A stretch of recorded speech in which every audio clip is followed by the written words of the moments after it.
ಇದ್ರ ಕತೆ ಏನು ಗೊತ್ತಾ, ಈ ಬಾಟ್ಲು ತಳದಲ್ಲಿ ಒಂಚೂರು ಪೆಟ್ರೋಲ್ ಇದೆ, ಅಲ್ಲಿ ಫೈಟ್ ಆಗ್ತಿದೆ ಪೆಟ್ರೋಲಿಗೆ. ನಾವಿಲ್ಲಿ ಗೈಸ್ ಇಲ್ಲೊಂದು ಸ್ಟ್ರ್ಯಾಪು, ಈ ಬ್ಲೂ ಸ್ಟ್ರ್ಯಾಪ್ ಬಂದು ಶ್ರೇಯಸ್ ಕೊಟ್ಟಿದ್ದು, ಇದನ್ನು ತೆಗ್ದಿದ್ದೀನಿ ನೋಡಿ ಇಲ್ಲಿ ಹಳೇದು. ಅವನ ಹತ್ರ ಇನ್ನೂ ಒಂದಿತ್ತು ಬ್ಲ್ಯಾಕು, ಬಟ್ ಇದು ಯಾಕೋ ಬ್ಲೂಗೆ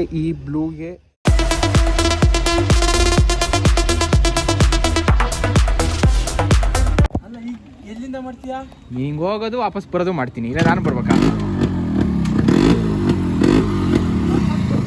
ಇದು ಫೋನ್ ಇಲ್ಲಿ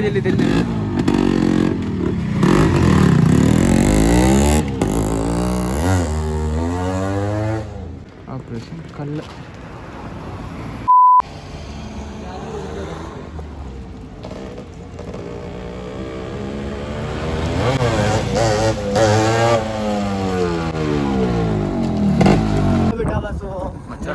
ಈಗ ನಾವು ಇದ್ರ ಬಗ್ಗೆ ಹೇಳಿದ್ರೆ ಏನು ಹೇಳ್ಬೋದು ಈಗ ಈ ಟೈಮಿಗೆ? ನೋಡಿದ್ಮೇಲೆ ಹೇಳೋದು.